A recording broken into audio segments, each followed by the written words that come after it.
पुण्याचा कारखाना काढायला धाडस झालं असतं. ऊस शिल्लक किती, कारखाना चालू झाला त्यावेळेस क्षेत्र किती होतं, किती गाळप होत होतं. अहो मला वाटतंय 95 साली काय ते 12-13 लाख क्रशिंग झालं होतं. त्याच्यानंतर आज किती वर्ष झाली, मग तुम्ही एक्सपान्शन ह्याच्या आधी का केलं नाही? तुम्हाला आता आमदारकी गेली म्हणून चुकायला लागलं हे सगळं.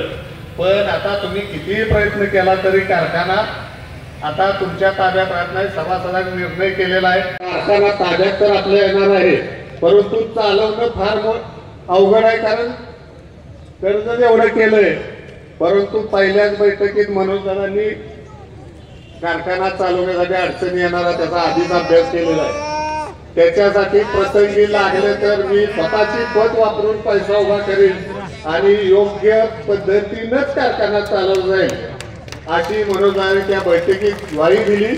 आणि तिथून पुढं कारखान्याचे पॅनल तयार करणं त्या प्रक्रिया सुरू झाल्या आणि आज आपली सांगता सभा होत आहे. दादा मला खात्री वाटते, कारण जमलेल्या दरवाडीमध्ये 4 वाड्यांची लोक तिथं होती. मनोज दादांनी सगळं ऐकून घेतलं. बरेच नेते मंडळी होती, सगळ्यांनी मदत करण्याचं आश्वासन दिलं. परंतु मनोज दादा उठले आणि म्हटले उद्यापासून माझे 4 टँकर कारखान्याचे 4 वाड्यांना 4 महिने खिशातल्या पैशानं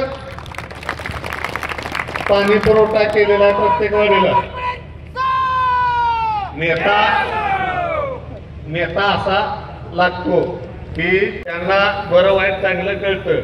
आणि एकदा उदयदादांनी आदेश दिला की त्यांची सगळी फौज जशी विधानसभेला बाहेर पडली आणि तुमचा कार्यक्रम केला तसं आत्ताही बाहेर पडणार आहे. कारण पवार साहेबांनीच कुठेतरी सांगितलं होतं की भाकरी फिरवली पाहिजे नाहीतर करपते.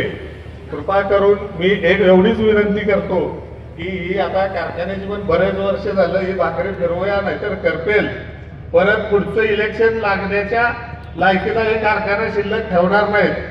म्हणून मनोज दादा साधं पाण्याचं उदाहरण मगाशी राहिलेल्या जनतेला माहित आहे. लोकांना विरोधी लोकांना अशा कुठेतरी खोट्या केसेस मध्ये अडकून राजकारण करता येत नाही. जनता सुज्ञ आहे, जनतेला सगळं काही माहीत असतं. त्याचबरोबर दुसरा मुद्दा त्यांचा काय तर खाजगी कारखानदार. अहो खाजगी